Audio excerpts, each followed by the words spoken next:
Selamat datang di IJ Nauman Channel.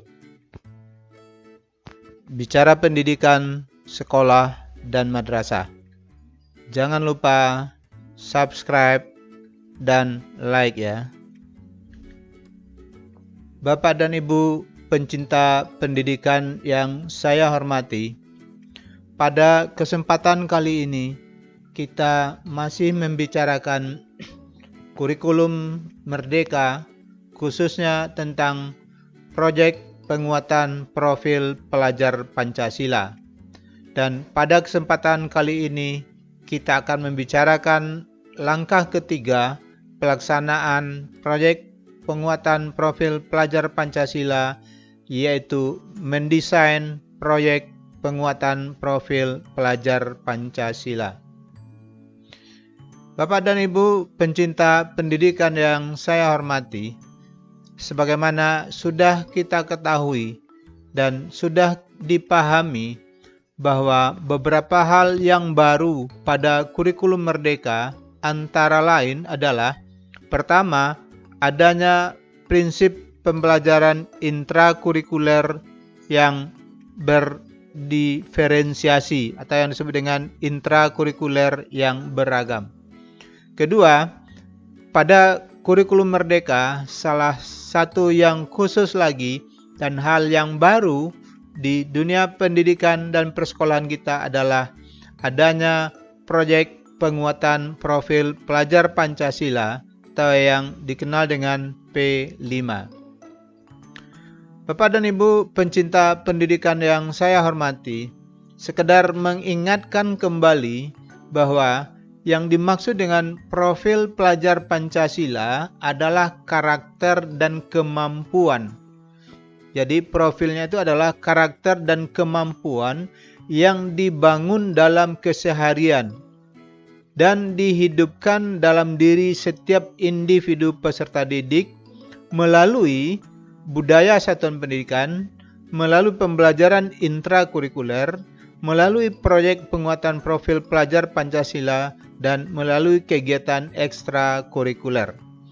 Jadi, profil pelajar Pancasila itu dibangun dan dibentuk melalui 4 pilar tadi itu, yaitu melalui budaya satuan pendidikan, melalui pembelajaran intrakurikuler, melalui proyek penguatan profil pelajar Pancasila sebagai kegiatan kokurikuler, dan melalui berbagai kegiatan ekstrakurikuler.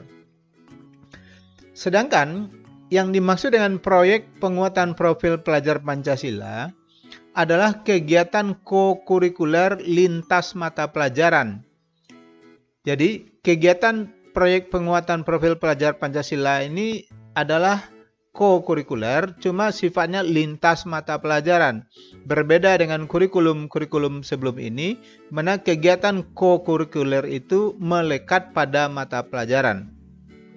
Kegiatan proyek penguatan profil pelajar Pancasila dilaksanakan dengan project based learning atau pembelajaran berbasis proyek. Dan yang dibahas adalah sejumlah tema yang sudah disediakan dalam kurikulum. Tujuannya adalah untuk memperkuat penumbuhan profil pelajar Pancasila pada peserta didik. Jadi, proyek penguatan profil pelajar Pancasila ini tujuan akhirnya adalah menumbuhkan, memperkuat penumbuhan profil pelajar Pancasila. Di mana tadi kita sudah bicarakan profil pelajar Pancasila itu adalah kemampuan dan karakter yang dihidupkan dalam kehidupan sehari-hari peserta didik. Bapak dan Ibu pencinta pendidikan yang saya hormati, sebagaimana dituangkan dalam buku panduan pengembangan proyek penguatan profil pelajar Pancasila yang diterbitkan oleh Kemdikbudristek tahun 2022, bahwa terdapat minimal 6 langkah-langkah dalam pelaksanaan proyek penguatan profil pelajar Pancasila. Langkah-langkah itu adalah: pertama, tentu memahami substansi dari proyek penguatan profil pelajar Pancasila. Ini sudah saya selesaikan videonya, sudah bisa Bapak Ibu cari di IJ Nauman Channel. Begitu juga langkah kedua, menyiapkan ekosistem satuan pendidikan. Artinya setelah dipahami, lalu disiapkan ekosistemnya untuk pelaksanaan proyek penguatan profil pelajar Pancasila. Dan langkah ketiga yang akan kita bicarakan pada video ini adalah mendesain proyek penguatan profil pelajar Pancasila. Nah, pada video-video berikut lainnya adalah langkah keempat, yaitu mengelola proyek penguatan profil pelajar Pancasila. Kemudian langkah kelima, mengolah asesmen dan melaporkan hasil proyek penguatan profil pelajar Pancasila. Dan langkah keenam adalah mengevaluasi proyek penguatan profil pelajar Pancasila dan merumuskan tindak lanjutnya. Ini merupakan panduan dari Kemdikbudristek yang tertuang dalam buku Panduan Pengembangan Proyek Penguatan Profil Pelajar Pancasila yang diterbitkan tahun 2022.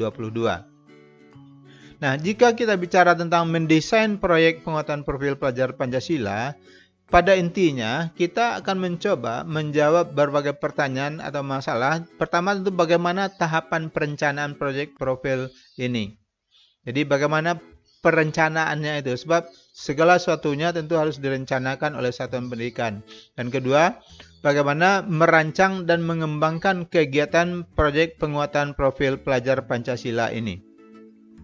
Bapak dan Ibu pencinta pendidikan yang saya hormati, dalam rangka mendesain proyek penguatan profil pelajar Pancasila, minimal ada 5 alur perencanaannya yang harus dilakukan oleh satuan pendidikan. Langkah pertama adalah membentuk tim fasilitator proyek penguatan profil pelajar Pancasila, artinya menentukan siapa-siapa saja yang terlibat dan berperan dalam pelaksanaan proyek ini.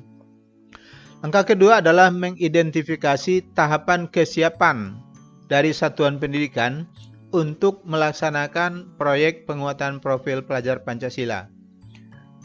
Langkah ketiga adalah menentukan dimensi, menentukan tema, dan alokasi waktu proyek penguatan profil pelajar Pancasila. Nah, langkah berikutnya tentu adalah menyusun modul proyek profil dan yang terakhir merancang strategi pelaporannya. Bapak dan Ibu pencinta pendidikan yang saya hormati, dalam rangka membentuk tim fasilitator proyek penguatan profil pelajar Pancasila, bahwa perlu dipahami tim fasilitator proyek penguatan profil pelajar Pancasila terdiri dari sejumlah pendidik yang berperan merencanakan, menjalankan, dan mengevaluasi proyek profil tersebut. Tim fasilitator dibentuk dan dikelola oleh kepala sekolah atau kepala madrasah dan koordinator proyek penguatan profil pelajar Pancasila. Jumlah dan tim fasilitator proyek ini dapat disesuaikan dengan kondisi dan kebutuhan satuan pendidikan. Dilihat dari pertama tentu jumlah peserta didik atau jumlah rombongan belajar pada satuan pendidikan. Kemudian banyaknya tema yang dipilih dalam 1 tahun pelajaran. Kemudian jumlah jam mengajar pendidik yang belum terpenuhi. Jadi jika ada guru-guru yang jumlah jam wajibnya 24 jam 1 minggu belum terpenuhi, ini juga perlu menjadi perhatian. Atau pertimbangan-pertimbangan lain sesuai dengan kebutuhan satuan pendidikan. Langkah-langkah pembentukan tim fasilitator ini tentu bermula dari pimpinan satuan pendidikan atau kepala sekolah atau kepala madrasah menunjuk seorang koordinator proyek profil. Bisa saja yang ditunjuk menjadi koordinator ini adalah dari wakil kepala sekolah atau wakil kepala madrasah, jika di sekolah atau di madrasah ada wakil, atau bisa juga pendidik yang mempunyai pengalaman mengembangkan dan mengelola project based learning. Apabila di satuan pendidikan mempunyai sumber daya manusia yang cukup, koordinator proyek profil sekolah dapat membentuk koordinator di level kelas atau di level fase. Jadi kalau di SD bisa koordinator level fase A, fase B, dan fase C. Atau kalau di SMP, MTS bisa dibentuk koordinator kelas 7, koordinator kelas 8, kelas 9, dan seterusnya.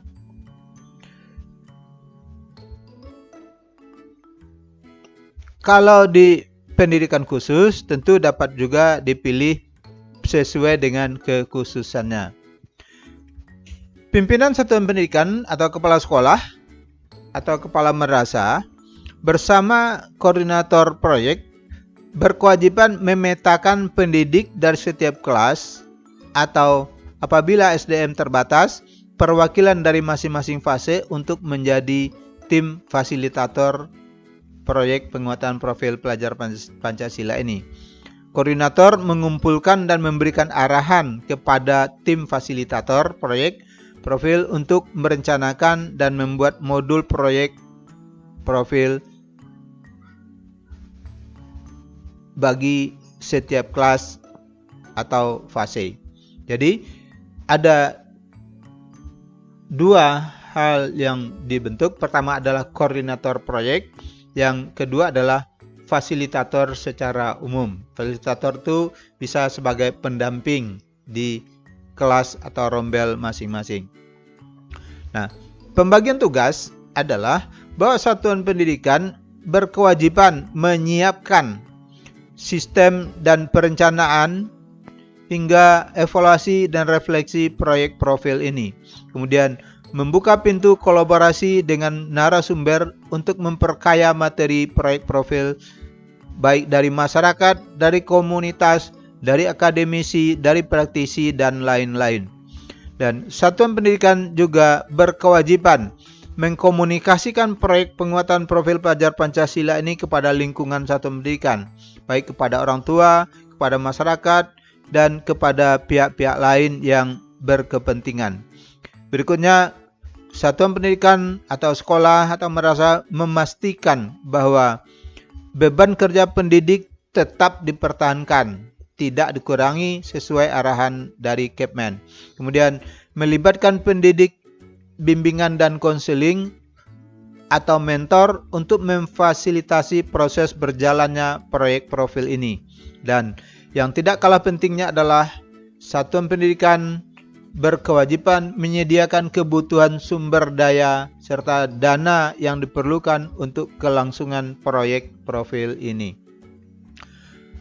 Bapak dan Ibu pencinta pendidikan yang saya hormati, seorang koordinator proyek profil ini atau koordinator proyek penguatan profil pelajar Pancasila ini yang bisa saja diambil atau ditunjuk dari wakil kepala sekolah atau tenaga pendidik yang memiliki pengalaman dan mempunyai kemampuan untuk mengelola proyek pada satuan pendidikan ini.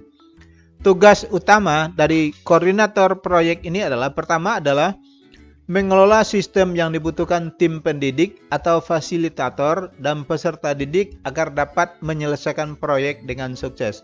Jadi sukses atau tidaknya proyek profil di satuan pendidikan memang sangat ditentukan oleh kompetensi kemampuan manajerial dari koordinator proyek profil ini.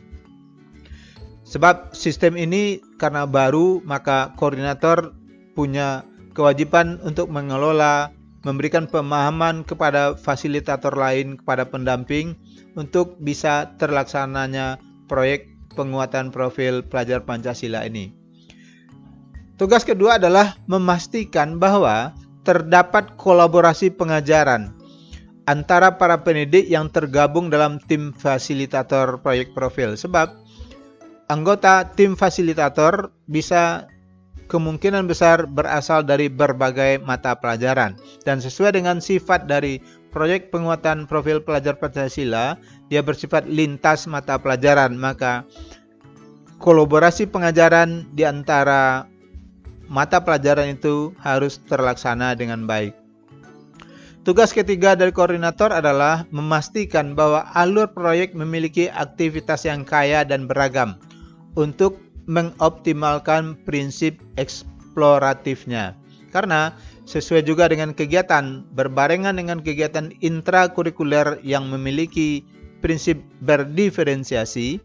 Nah, kegiatan penguatan profil ini juga harus kaya dan beragam, jadi tidak monoton seperti pembelajaran biasa. Dan tugas yang keempat adalah memastikan bahwa rancangan asesmen yang dilakukan sesuai dengan kriteria kesuksesan yang sudah ditetapkan. Tentu, koordinator juga berkewajiban menjelaskan kepada fasilitator lain tentang sistem asesmen yang dilakukan. Sebagai catatan, bahwa koordinator proyek profil ini atau pendidik yang ditunjuk menjadi koordinator proyek penguatan profil pelajar Pancasila ini, jika dia masih belum memenuhi jam wajibnya, maka tugasnya sebagai koordinator proyek itu dapat disetarakan atau ekuivalen dengan 2 jam tatap muka untuk setiap rombongan belajar. Jadi kalau seorang koordinator membawahi atau mengkoordinir sejumlah rombongan belajar, satu rombel itu dinilai ekuivalen sama dengan pembelajaran tatap muka 2 jam pelajaran. Dan maksimal rombelnya yang dihitung itu adalah 3 rombongan belajar atau sama dengan 6 jam pelajaran tatap muka, ekuivalen dengan 6 jam pelajaran tatap muka. Tugas sebagai koordinator proyek ini dapat digunakan untuk memenuhi kekurangan jam pelajaran wajib, beban kerja wajib bagi setiap pendidik yang mendapat tugas sebagai koordinator ini. Sebagai bukti untuk pertanggungjawaban dari tugas koordinator itu adalah pertama tentu harus ada surat penugasan atau SK dari Kepala Satuan Pendidikan bahwa penunjukan dia sebagai koordinator proyek penguatan profil pelajar Pancasila. Bukti yang kedua yang harus disiapkan bahwa koordinator harus membuat program dan jadwal kegiatan yang ditandatangani atau disahkan oleh Kepala Satuan Pendidikan. Dan yang ketiga, laporan hasil kegiatan yang ditandatangani oleh Kepala Satuan Pendidikan. Bagaimana format program dan laporan ini nanti akan kita bahas pada video tersendiri. Bapak dan Ibu pencinta pendidikan yang saya hormati, seperti tadi sudah disampaikan, selain koordinator, sekolah perlu menunjuk fasilitator proyek penguatan profil pelajar Pancasila. Tugas fasilitator pada intinya adalah sebagai pendamping, maka dia tugas pertama antara lain adalah memperhatikan kebutuhan dan minat belajar setiap peserta didik agar dapat memberikan stimulan atau tantangan yang beragam atau berdiferensiasi. Jadi fasilitator sebagai pendamping itu harus memperhatikan kebutuhan dan minat belajar setiap peserta didiknya. Kemudian mengajarkan keterampilan proses inquiry, jadi membimbing peserta didik untuk melakukan inquiry, melakukan penyelidikan, dan mendampingi peserta didik untuk mencari referensi, mencari sumber-sumber pembelajaran yang dibutuhkan. Misalnya dia menggarap tema apa, lalu mungkin dia membutuhkan berbagai bacaan, membutuhkan berbagai peralatan, dan lain-lain. Ketiga, fasilitator bertugas mendampingi peserta didik untuk merencanakan dan menyelenggarakan setiap tahapan kegiatan proyek itu. Sebagaimana kita ketahui, kegiatan proyek bermula dari perencanaannya, pelaksanaannya, sampai kepada pelaporannya. Berikutnya, tugas fasilitator juga menyediakan sumber belajar yang dibutuhkan peserta didik secara proporsional. Dia mungkin butuh buku-buku, butuh leaflet-leaflet, dan lain-lain. Fasilitator mendampinginya dan membantu menyediakan sumber belajar itu. Kelima, fasilitator membantu memfasilitasi akses untuk proses riset dan bukti. Karena prinsip dari proyek penguatan profil ini peserta didik mengeksplorasi materi-materi dan segala macamnya, maka dia perlu melakukan semacam riset atau penelitian kecil-kecilan, dan ini difasilitasi oleh fasilitator untuk memberikan akses. Misalnya pada tahapan tertentu peserta didik perlu melakukan wawancara dengan narasumber, mungkin perlu dibuatkan surat pengantarnya, perlu dihubungi, dan lain-lain. Tugas keenam adalah fasilitator berkolaborasi dengan seluruh pihak terkait dalam mencapai tujuan pembelajaran dari setiap tema proyek ini. Jadi ada beberapa pihak mungkin pada tahap lanjutan nanti, mungkin peserta didik perlu melakukan riset ke suatu tempat, ke suatu kantor, ke suatu perusahaan, atau ke berbagai pihak, maka fasilitator membantu berkolaborasi dengan pihak-pihak tersebut. Dan yang tidak kalah pentingnya adalah tugas yang berikutnya adalah melakukan penilaian yang mengacu kepada prinsip asesmen yang sudah ditentukan dan memonitor perkembangan proyek tersebut. Jadi penilaian ini dilakukan oleh fasilitator, tidak oleh koordinatornya. Bapak dan Ibu pencinta pendidikan yang saya hormati, langkah kedua dalam mendesain ini setelah terbentuknya tim fasilitator, langkah kedua adalah mengidentifikasi tahapan kesiapan satuan pendidikan. Jadi untuk melihat sejauh mana kesiapan sekolah atau madrasah dalam melaksanakan proyek penguatan profil pelajar Pancasila ini. Beberapa hal yang dijadikan pertimbangan dalam mengidentifikasi ini adalah, pertama, tentu jumlah pendidik yang pernah melaksanakan proyek based learning. Jadi seberapa banyak guru-guru di sekolah atau di madrasah tersebut yang sudah pernah melaksanakan pembelajaran berbasis proyek atau sudah cukup familiar dengan project based learning.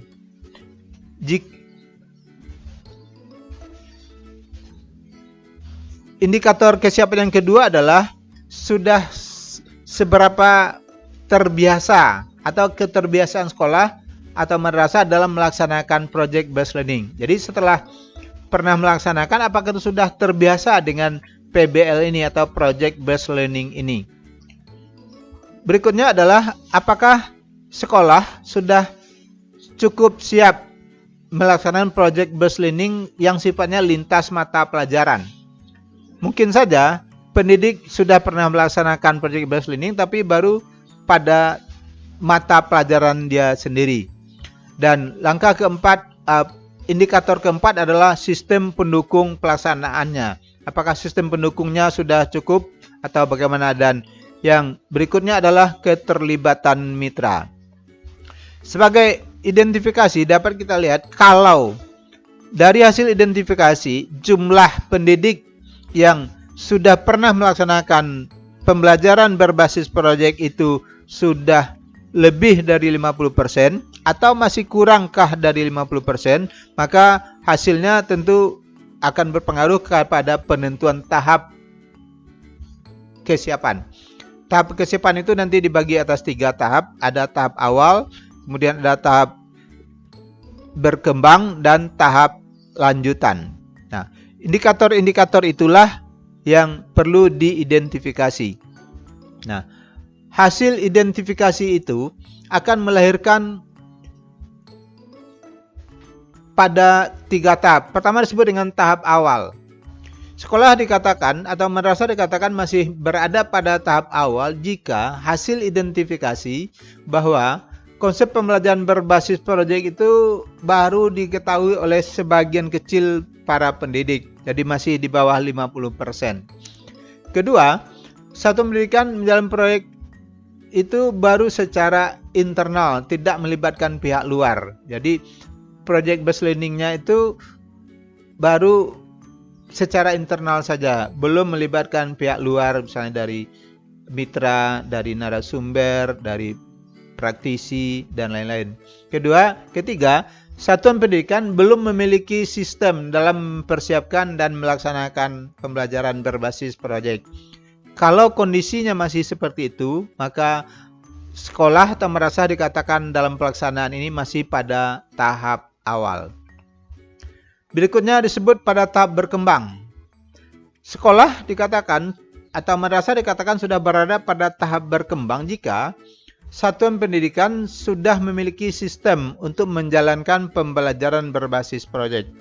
Artinya sudah sebagian besar para pendidik sudah familiar, sudah mengenal tentang project based learning.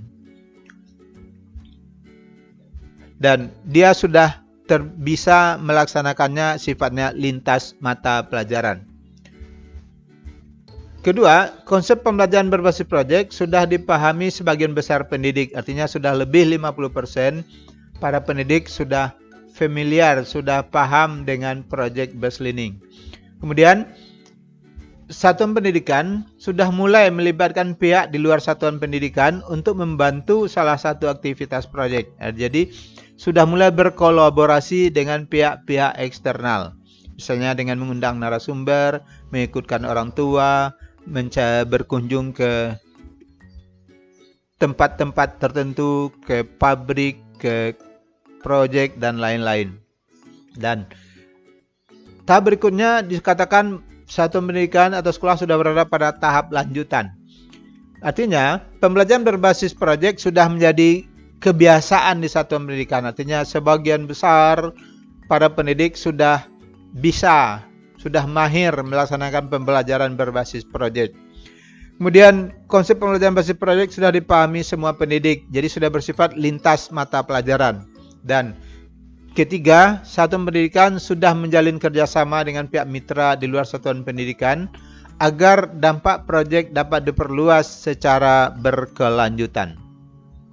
Nah, dari hasil analisis dan dikelompokkan identifikasi satuan pendidikan berada pada tahap awalkah, pada tahap berkembangkah, atau pada tahap lanjutan. Nah, setelah dilakukan identifikasi, berikutnya langkah ketiga, satuan pendidikan harus menentukan apa dimensi profilnya, apa tema yang menjadi tugas, dan bagaimana alokasi waktunya.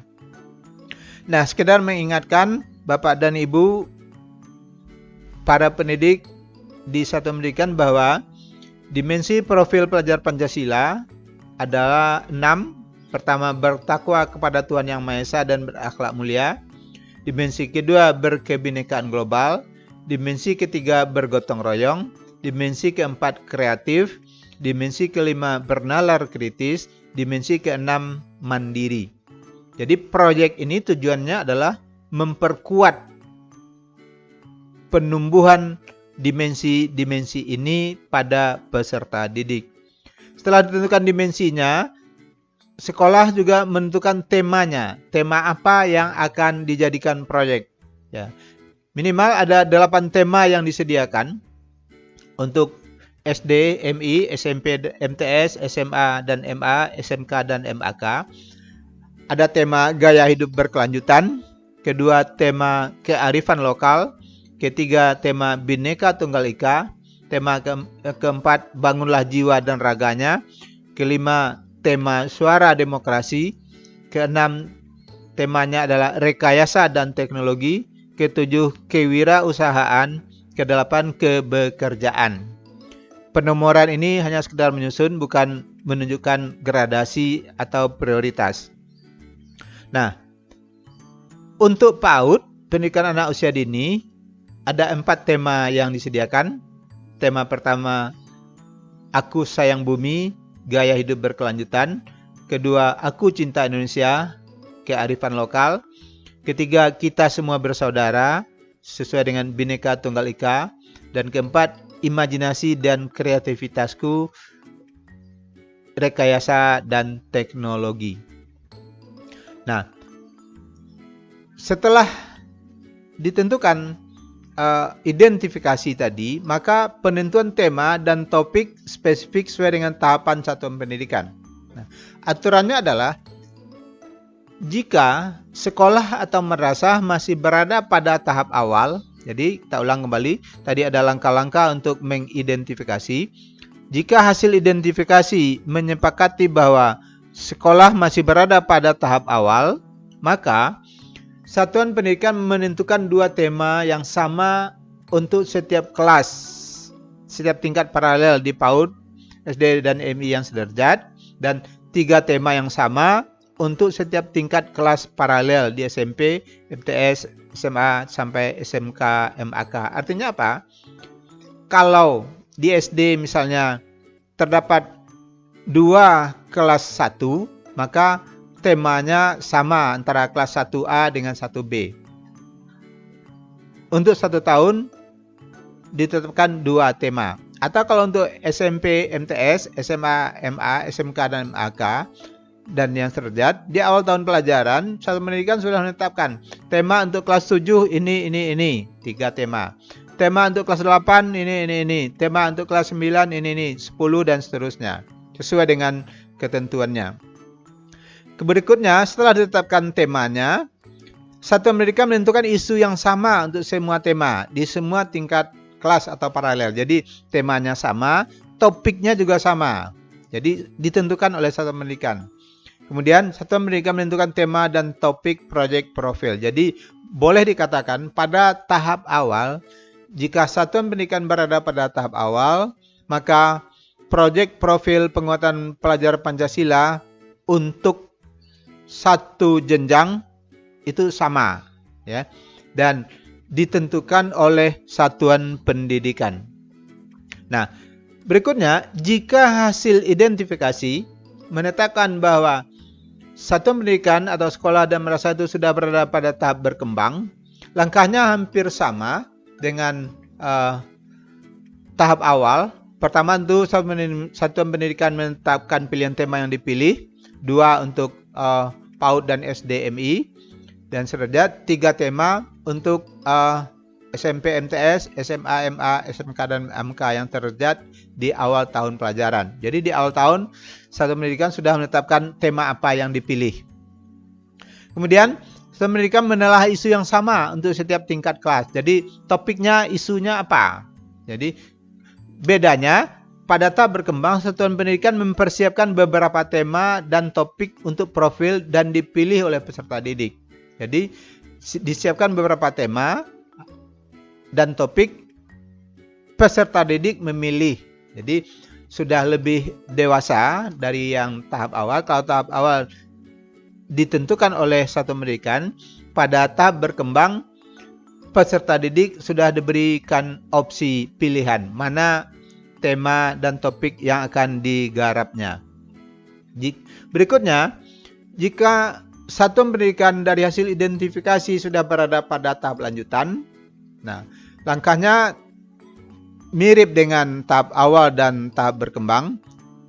Pada langkah pertama menentukan tema, pilihan tema yang dapat dipilih 2 tema untuk PAUD dan SD, 3 tema untuk tingkat paralel SMP di setiap awal tahun pelajaran, SMA, MA, SMK, dan MAK. Kemudian langkah berikutnya, setiap kelas menelah isu yang berbeda. Jadi pada tahap lanjutan isunya sudah berbeda. Jadi antara katakanlah kelas 71 dengan 72 itu isunya sudah boleh berbeda. Kalau pada tahap awal dan tahap berkembang isunya sama. Jadi pada tahap lanjutan isunya sudah boleh berbeda. Peserta didik dapat memilih isu sesuai dengan tantangan yang dia sukai. Dan langkah berikutnya, perbedaannya adalah peserta didik mendiskusikan tema dan topik project profil dengan bimbingan pendidik. Jadi peserta didik memilih, sudah dia mendiskusikan tema apa yang akan dia garap. Nah, ini menentukan proyek yang akan dikerjakan oleh peserta didik. Nah, pemilihan tema umum dapat dilakukan dengan pertimbangan-pertimbangan sebagai berikut. Pertama, tentu tahap kesiapan satuan pendidikan, jumlah pendidik dan peserta didik dalam menjalankan proyek, kemudian kalender belajar nasional, atau perayaan nasional dan internasional, kemudian isu atau topik yang sedang hangat terjadi atau menjadi fokus pembahasan dalam satuan pendidikan, dan keempat, di setiap tahun ajaran tema dapat dilakukan secara berulang jika dianggap masih relevan. Jadi boleh temanya berulang. atau diganti dengan tema lain untuk memastikan eksplorasi terhadap seluruh tema yang tersedia. Dan perlu dipahami kembali bahwa tema bukanlah tujuan akhir dari kegiatan proyek ini.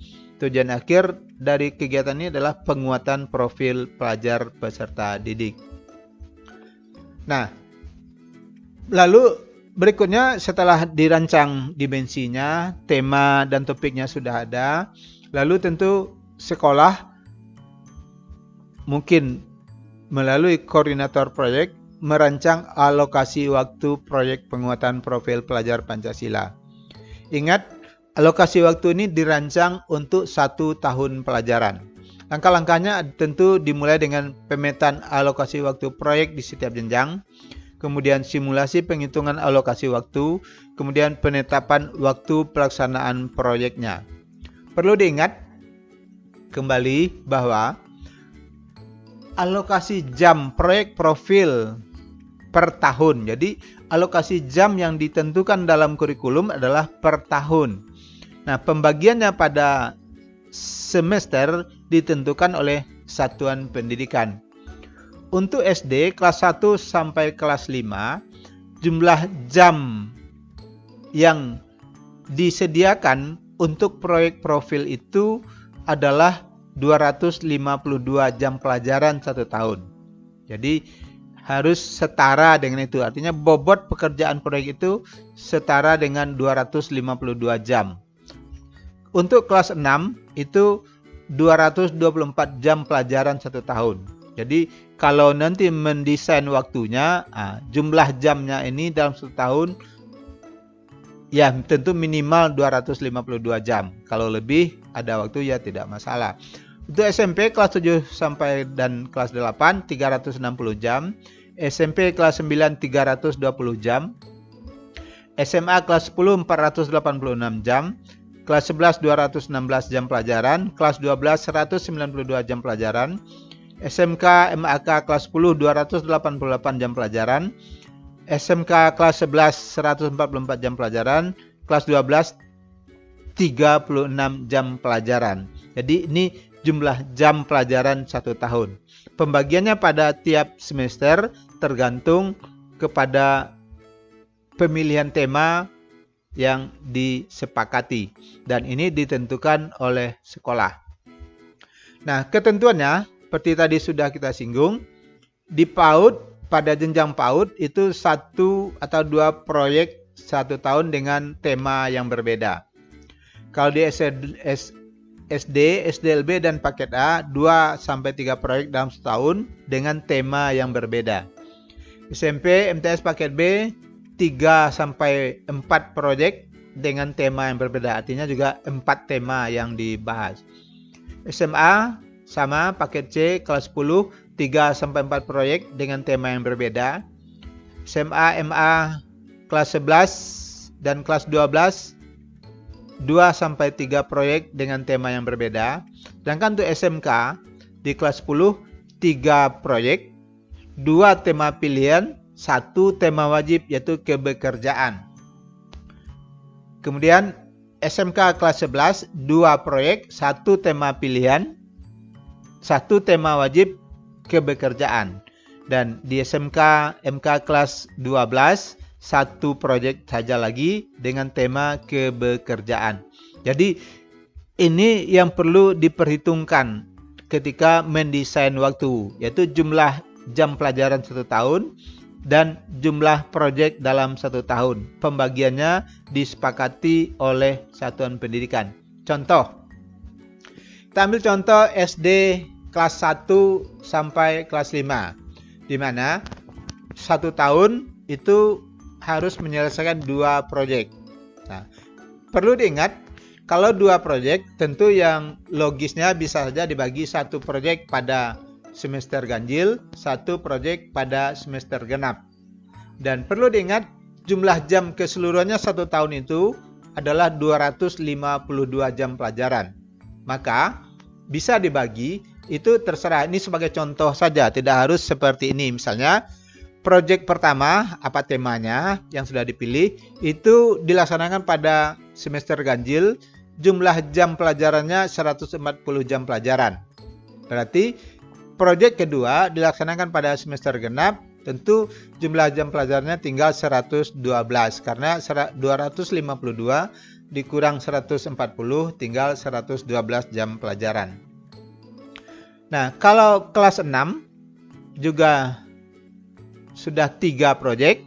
Jadi proyek misalnya dibagi, misalnya ya ini contoh, 2 proyek pada semester ganjil, 1 proyek pada semester genap.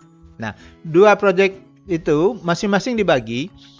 Pada proyek pertama misalnya 70 jam pelajaran, bisa aja lebih, bisa aja kurang, tergantung pada bobot proyek dan isu yang dibahas. Proyek kedua juga pada semester ganjil, bobotnya 80 jam pelajaran. Dan proyek ketiga dilaksanakan pada semester genap, tentu jamnya tinggal lagi 74 jam pelajaran. Begitu juga seterusnya, misalnya kita ambil SMP kelas 7 dan 8, di mana 1 tahun itu harus ada 3 proyek, jumlah jamnya 360 jam pelajaran. Misalnya, proyek pertama dan kedua di semester ganjil, proyek ketiga di semester genap. Bisa juga terbalik, proyek 1 di semester ganjil, proyek 2 dan ketiga di semester genap. Jamnya juga disepakati. Ini adalah contoh. Proyek 1 120 jam, proyek kedua 120 jam, proyek ketiga juga 120 jam, artinya dibagi rata saja, jumlahnya 360 jam. Itu juga dengan kelas 9. Bedanya kelas 9 itu jumlah jam pelajarannya tinggal 340 jam untuk pengerjaan proyek ini. Itu dibagilah 340 itu bagi 3 proyek, berapa proyek pada semester ganjil dan berapa proyek pada semester genap. Bapak dan Ibu pencinta pendidikan yang saya hormati, berikutnya contoh simulasi untuk SMA dan MA di kelas 10 itu ada 3 proyek ya. Jumlah jamnya 486 jam 1 tahun, dibagilah berapa proyek di semester ganjil, berapa proyek di semester genap, berapa jam untuk proyek 1, berapa jam pelajaran proyek 2 dan berapa jam pelajaran pada proyek 3. Di kelas 11 ada 2 proyek. Nah, tentu juga dibagi, jumlah jamnya yang perlu diingat adalah 216 jam pelajaran. Di kelas 12 juga demikian. Tinggal 2 proyek. Ya, kalau tinggal 2 proyek itu dibagi saja, 1 di semester ganjil, 1 proyek di semester genap. Yang perlu diingat jumlah jam pelajarannya 192 jam pelajaran. Sekarang kalau kita lihat simulasi untuk di SMK, di kelas 10 masih 3 proyek, jumlah jamnya 288 jam pelajaran, diaturlah sebagaimana pada contoh-contoh yang tadi. Kelas 11 ada 2 proyek, dan ingat 1 tema umum, 1 tema wajib kebekerjaan. Jadi mungkin pada semester genap temanya kebekerjaan saja misalnya, dan jumlah jamnya 144 jam pelajaran. Dan di kelas 12 hanya tinggal 1 proyek, mungkin dilaksanakan pada semester ganjil, karena pada semester genap siswanya peserta didik sudah mulai sibuk untuk persiapan menamatkan pendidikan. Jumlah jamnya 36 jam pelajaran. Jadi Bapak dan Ibu, itu contoh simulasi pembagian. Sekali lagi saya sampaikan, itu hanya contoh, bukan untuk ditiru saja. Baik, Bapak dan Ibu pencinta pendidikan yang saya hormati. Nah, setelah dipetakan dimensinya, temanya, dan alokasi waktu untuk setiap proyek, maka terdapat 3 pilihan pengalokasian waktunya. Pilihan pertama, dialokasikan 1 atau 2 jam pelajaran setiap hari, sehingga nanti jumlah jamnya 1 tahun sesuai dengan proyek itu mencukupi. Artinya di setiap hari di akhir pelajaran ada kegiatan P5. Alternatif kedua, boleh juga sekolah menyediakan 1 hari dalam 1 minggu untuk pelaksanaan proyek penguatan profil pelajar Pancasila. Jadi mungkin ditetapkan pada hari Sabtu atau pada hari Jumat saja. Yang perlu diperhitungkan adalah bahwa jumlah jamnya 1 proyek itu dan total untuk semua proyek dalam 1 tahun sesuai dengan yang sudah ditetapkan. Atau alternatif ketiga, memakai sistem blok, dikumpulkan dan dipadatkan pelaksanaannya pada periode waktu tertentu. Misalnya 2 minggu atau 1 bulan, tergantung jumlah jam tatap muka yang dialokasikan pada setiap proyek. Di mana semua tenaga pendidik berkolaborasi mengajar proyek profil setiap hari selama waktu yang sudah disediakan. Jadi sekolah boleh memilih pakai alternatif tiap hari, 1 hari dalam seminggu, atau dipadatkan pada waktu-waktu tertentu. Nah, langkah kelima tentu menyusun modul proyek penguatan profil pelajar Pancasila. Ini akan dibahas pada video tersendiri karena ini memang sangat teknis. Mungkin yang perlu diperhatikan adalah apa komponen-komponen modulnya, kemana langkah persiapan modul, dan bagaimana merancang rubrik pencapaian proyek penguatan profil pelajar Pancasila.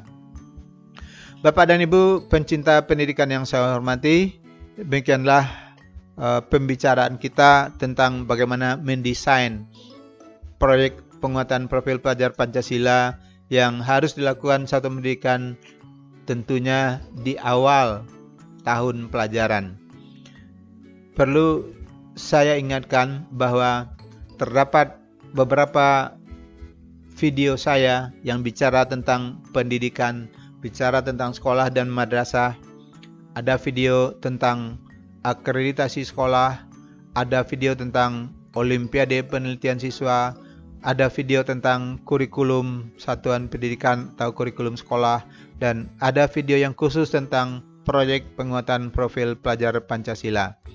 Semua itu bisa Bapak Ibu akses pada IJ Nauman Channel. Dan jika Bapak Ibu memanfaatkan video ini, jangan lupa untuk subscribe dan like, dan kalau perlu juga diberikan komentarnya. Dan sebelum mengakhiri video ini, saya ingin mengajak kita semua di satuan pendidikan, di sekolah dan madrasah untuk menjawab pertanyaan ini. Apakah sekolah atau madrasah kita sudah mendesain dengan matang pelaksanaan proyek penguatan profil pelajar Pancasila seperti yang kita bahas tadi?